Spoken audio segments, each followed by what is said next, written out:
Welcome to Weaving Words. I'm Eric, word weaver Sjerven, Goalie of the Ridgar folk here in East Texas. You may recall, back at Winter Nights, we discussed the story of Arna the Ash Lad. This was the first story in the Saga of Bjorn Thorolfson. In that story, Arna, the youngest son of Bjorn Thorolfsson, Goalie of his area, faced off against a foul troll to rescue his brothers, Nils and Ole. Now, in the time after that, Arna grew on to great things. This story is about Nils. The Saga of Bjorn Thorolfson, Chapter 2. Of Nils, a Yuletide tale. In the months that followed the night of the troll, Nils fell into a black mood. He was foul and he was angry, and he took it all out on his family. He grew to eat less and less. He slept more and more. And he didn't want to have anything to do with friends or family. He pulled back, kept to himself, and rarely left his room. Now this bothered Bjorn deeply, because Nils was his most outgoing of children. This was something that was unusual for Nils. Nils normally was gallivanting around and having a grand time, for Nils was one of those children that everything came to naturally. He never struggled with anything in his life. He did well in all sports, in all activities. He was unbested in combat. But see, he knew it. Nils was one of those that had never tasted failure. And as long as Nils had never tasted failure, Nils was on top of the world. But this is where things changed in the night of the troll, for Nils finally tasted failure. Nils finally knew what it was not to succeed, to have something that was greater and more powerful to him. So what Nils had not told his father, what Nils had not told anyone, was that in that night, Nils had been powerless against the troll. He looked on this thing with terror, when everything that he thought he knew was ripped out from under him. He knew that he could beat this beast. He had to. He was the firstborn. He was Nils. There was nothing he couldn't do. He was like the great heroes of old. So of course he could best this thing. Until he stared the evil in the face and knew this was not the case. Now ever since that night, Nils grew more and more depressed. His heart sank and he had a harder time just being around other people. And this was troublesome because Yuletide was fast approaching. It's the practice of the people at Bjornstead to celebrate Yule for 12 days straight. It starts on the evening known as Mother's Night, wherein they celebrate the mothers and ancestors of their lines. They celebrate the Disir, the protective mothers of the line. And it goes on for 12 days after that. At its height, in the middle, about a week after Mother's Night, they hold what's known as the High Feast of Yule, for their people anyway. And the High Feast of Yule was a grand 3-day celebration, wherein Bjorn would invite everyone in his godor to the farmstead. And they would feast and they would celebrate, they would have a grand time. This tradition went far back beyond Bjorn. It went all the way back to the first Bjorn, who had first settled Bjornstead, for Nils' father was not the Bjorn that Bjornstead was named after. No, that was a different Bjorn. That was the first of their line. He came in and he settled the area, established Bjornstead, and started the tradition of the Yule feast every year. And it has been kept unbroken all the way up until Bjorn's time now. And the thing about Yule feast is the Yule feast is full of festivities, it's full of happiness, it's full of vigor, it's full of life. And this is not what Nils has about him. This is not what... Nils doesn't have this in him. He's sad, he's broken. And as it goes on, Nils grows more angry. He begins to fight. Picks fights with people out in the field. He even argues with his own father and mother. No one knows quite what's going on inside Nils' head because he won't let anyone in. He won't talk to anyone. The only thing they know is that the Nils they knew was hidden behind whatever this poison in his soul was.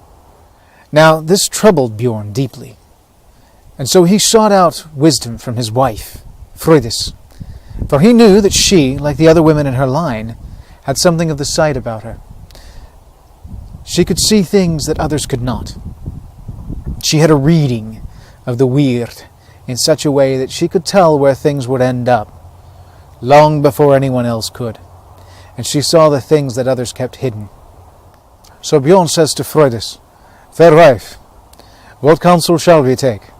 I worry about our son, for Nils has never been like this, and it troubles me that the poison in his soul may bring a black cloud over our Yule procession, and it shall hurt the luck of the tribe as a whole." Freydis seems to sit in thought for a moment, and at last a distant look comes over her eyes, and she begins to speak. "I have had a dream of late that a young bear cub was bitten by a snake, and the poison crept deeper and deeper into his heart and threatened to kill this little cub. And an old bear, old bear, came to this cub and guided him deep into the forest, where they came across 3 nanny goats, and these 3 nanny goats bade him drink of their milk. And once he drank of the milk, the bear cub was cured of the poison in his heart. This I see for Nils, that this evening a guest will come to this house. You will greet him, and you will give him the greatest courtesy and hospitality. For this will not be any normal guest, and if he should ask to speak to Nils by himself, you must allow it, and anything thereafter that Nils chooses to do for himself, we must let him, and have no hand in hindering." Now this did not sit well with Bjorn, for he did not much care for strangers giving his son advice where it should be a father's duty. But he also knew better than to second-guess his wife. So he trusted her, and on they went. Now, as we've said before, it is the custom at Bjornstead to hold an offering to the Disir on Mother's Night, to open the festival of Yule. And as Bjorn once again went to Nils to try and speak to him, to coax him out of his shell and out of his stupor, he urged Nils to come out, to celebrate with the family, and to give offering to the Disir, as was his responsibility. But Nils, he grew foul. He began to flare about, curse, said things that he would later regret to his father. And in a rage he flew out of the house and sat upon a stone wall at the garden's edge. Heartbroken, Bjorn turns back to the house, for traditions must need be kept, and he guided the family to the altar to give offering to the Disir, as Nils sat in the cold outside, watching the snow fall about him. As the evening progressed, there was a knock on the door, and Bjorn went to the door to see who was there. As he flung the door open, he was surprised to see there a man of great stature. He stood a head and a half taller than Bjorn himself, and Bjorn was no small man, and he was half again as wide. The man was clothed from head to toe in traveller's blue, and snow clung to his cloak and about his black boots. There was a rosiness to his cheek from the wind whipping at his face. He was a rather large fellow,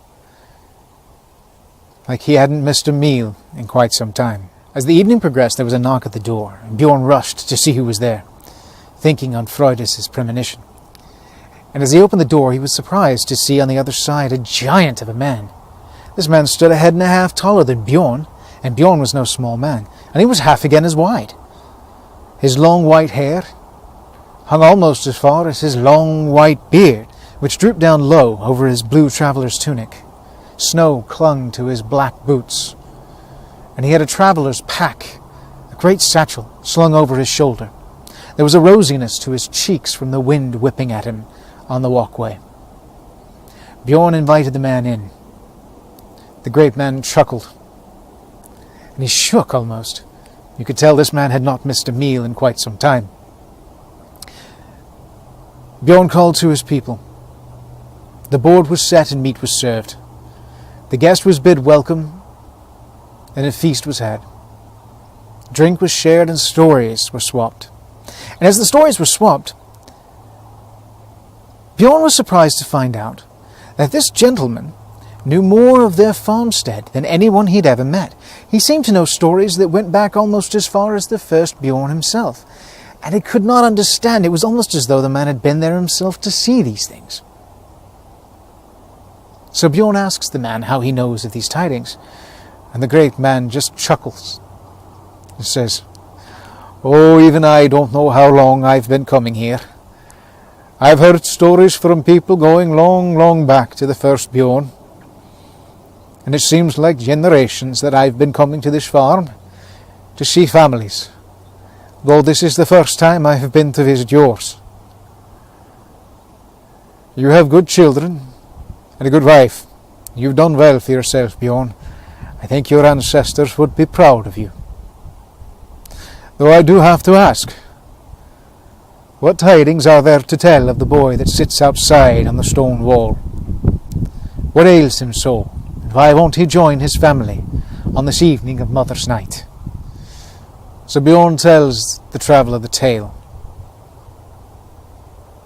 of Nils and the troll, of Arna the ash lad, and the traveller sits enthralled, listening to every word, until at last he simply smiles,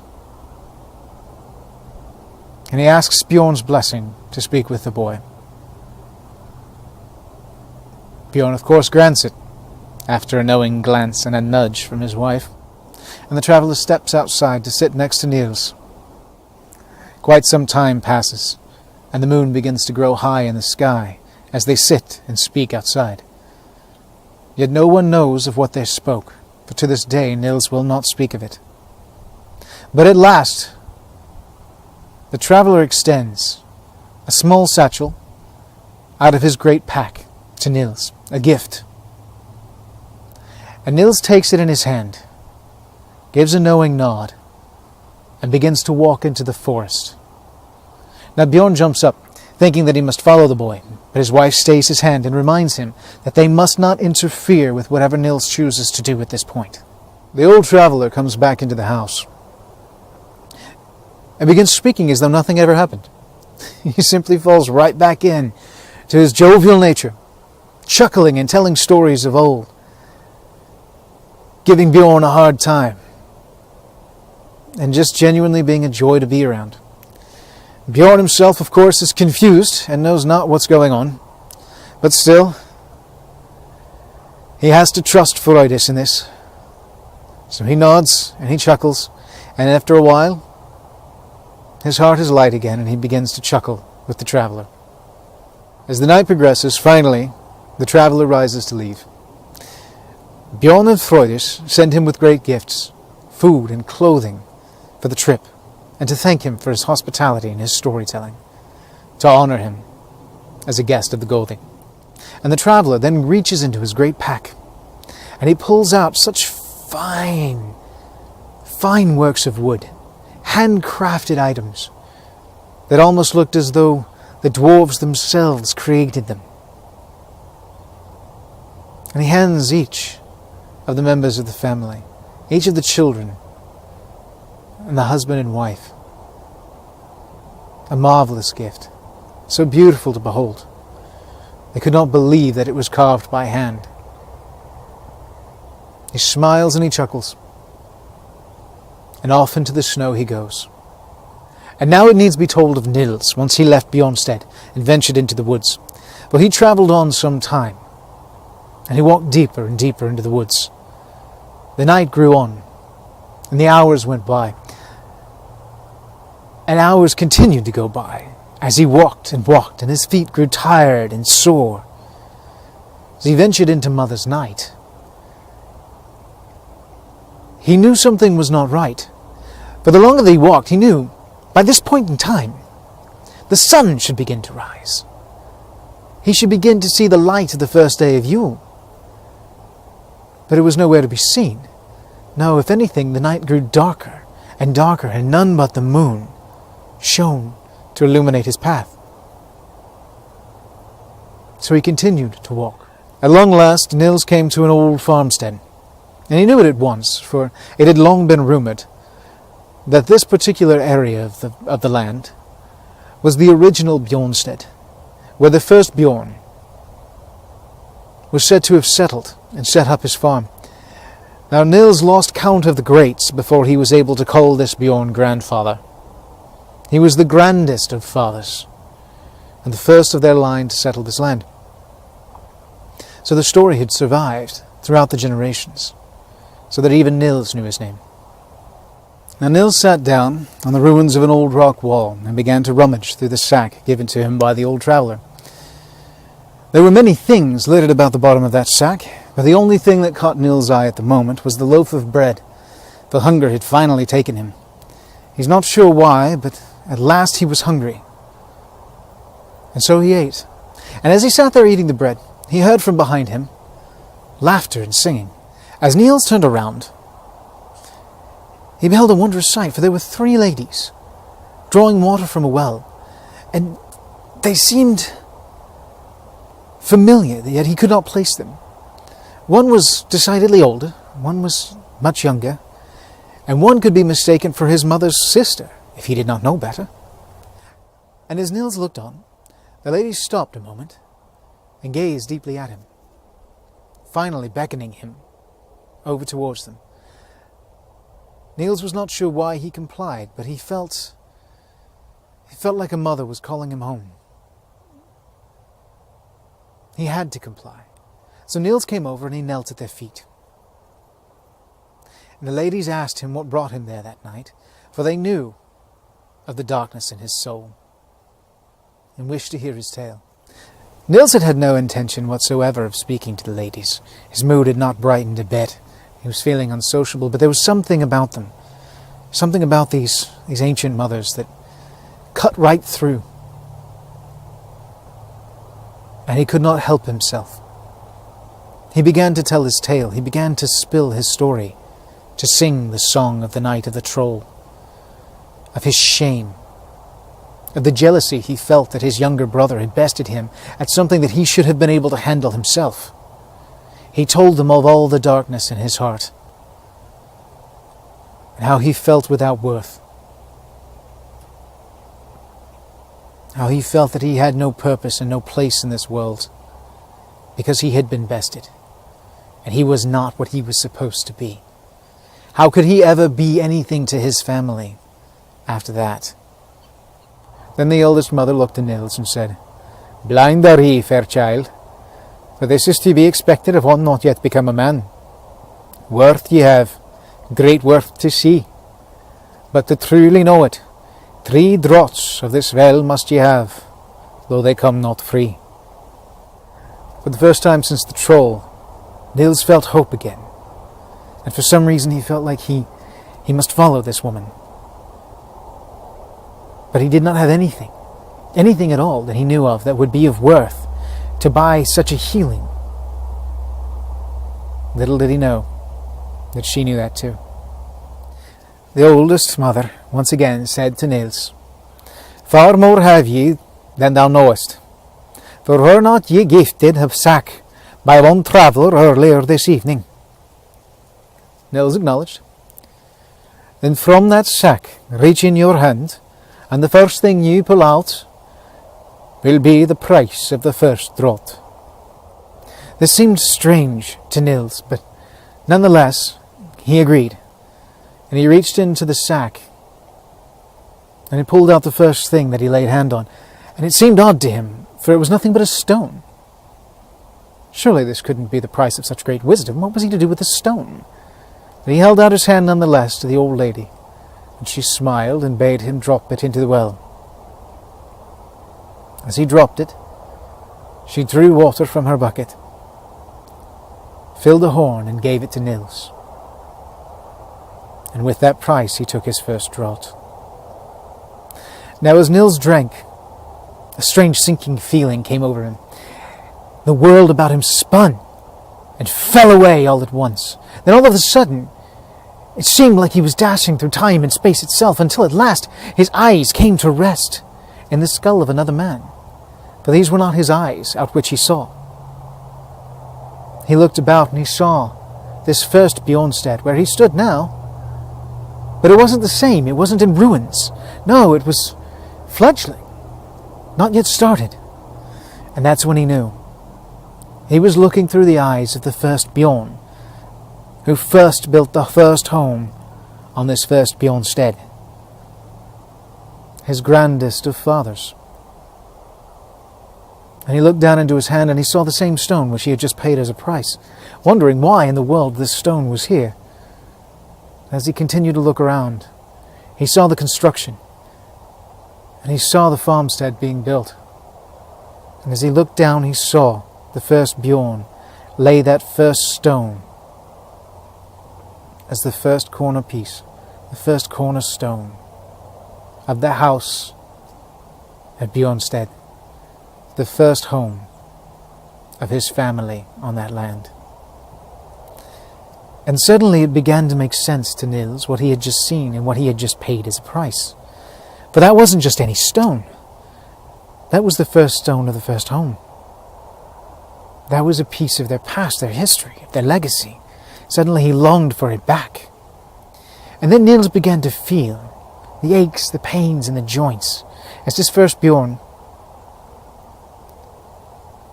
worked tirelessly to create this farmstead. And he knew, as he watched, this man was of great worth.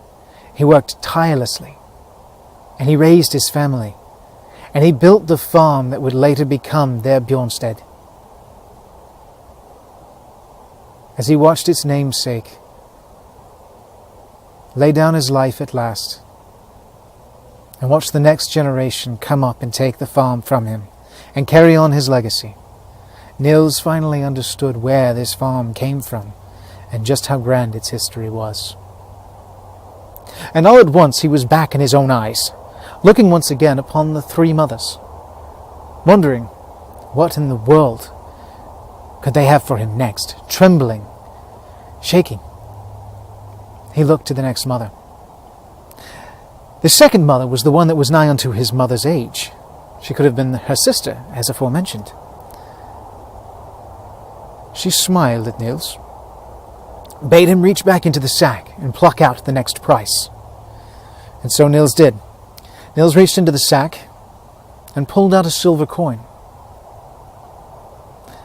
Now this silver coin, Nils recognized immediately, for it was his father's tradition to give to each of the children a silver coin that they were to carry with them everywhere and at all times.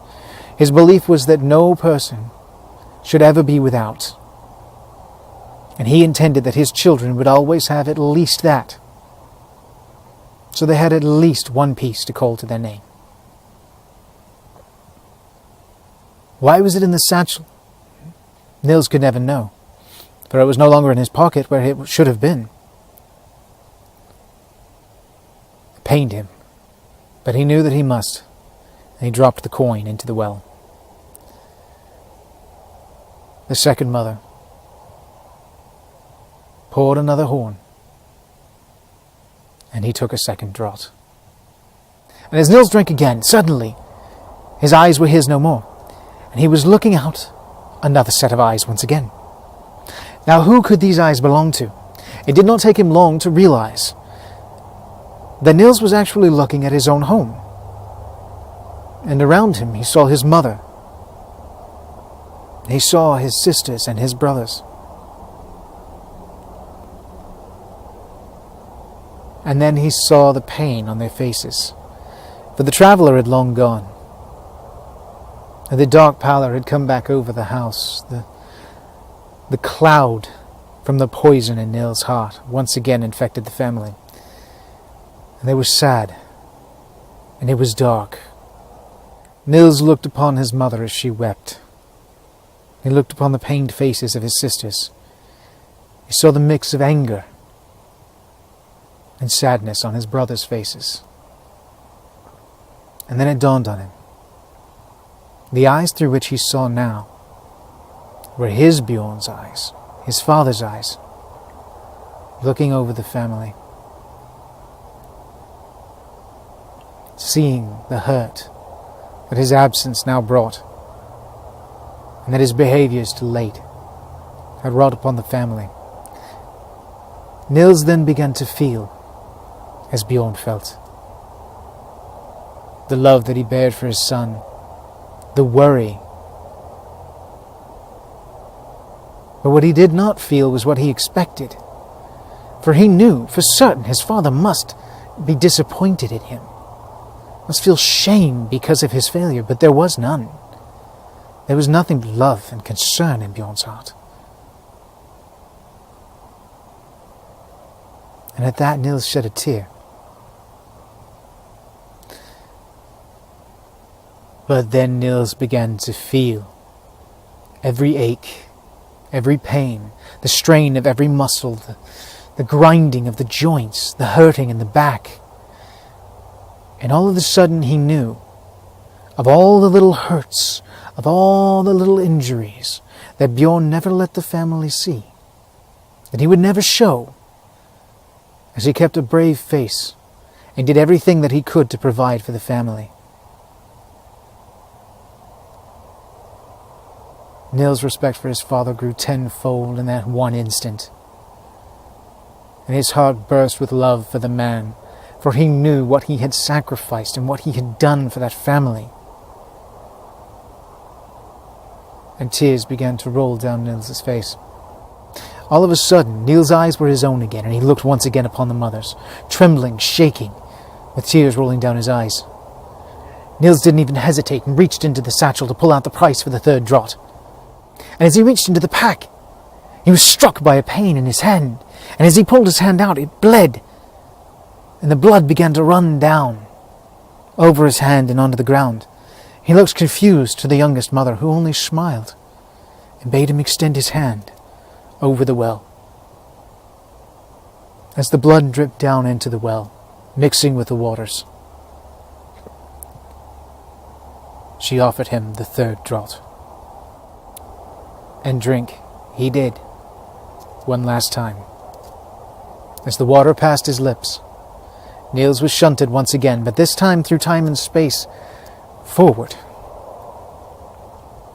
And as he looked out of eyes once more new, he was puzzled, because he knew these were his own eyes, but he was not sure how this could be. As he looked down to himself, he was old, he was grizzled, he was covered in traveller's blue, with a long white beard that hung down to his belly, which was much larger than it should be.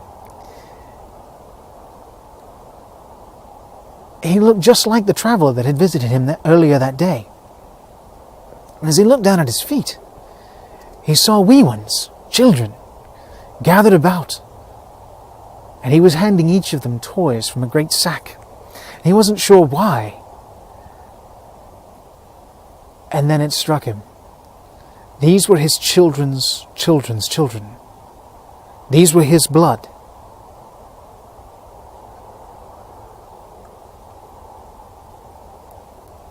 And it all struck home when the youngest one looked up to him and said, "Thank you, Yule Father.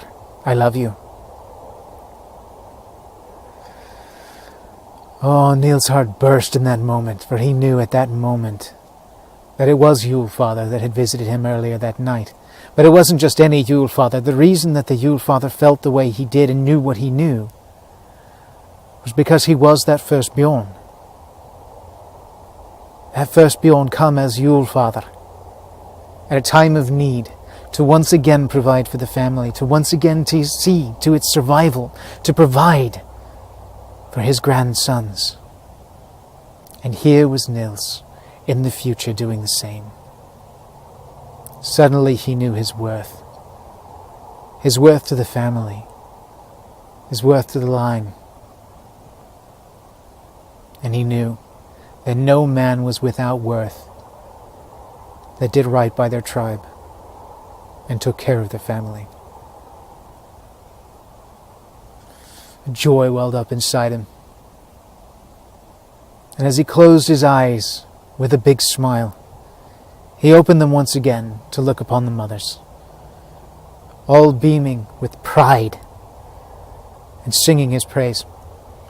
Nils shook all over with energy, joy. He knew hope once again, and his heart felt right. He felt cured at long last of this poison that had crept into his soul on the night of the troll. He hugged the mothers, and they all kissed him on the forehead. And at last they showed him his way out, and back through the forest, towards his home. And as Nils stepped out of the forest and onto familiar farmstead, the sun began to shine. He had finally found the dawn.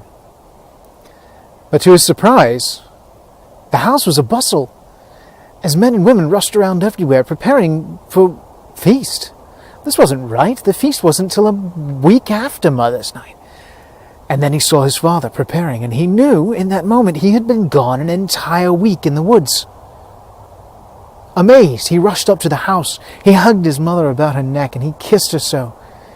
He looked to his father, and with a tear in his eye, he hugged him deeply.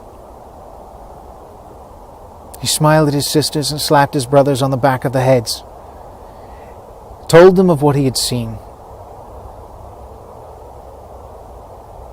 And he began to work. He helped his father and his mother and his siblings all prepare for the grandest Yule feast they would ever have. He helped to stack tables. He helped to stack chairs. He helped in the kitchen. He helped outside. He did whatever needed to be done.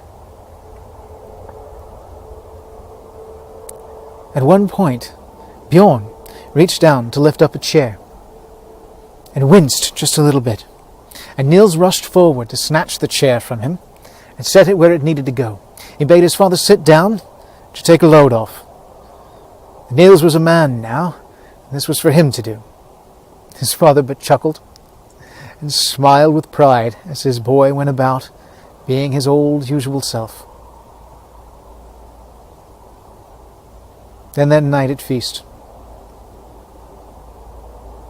as the sumble horn was passed, Nils could at last raise the horn and hail that first Bjorn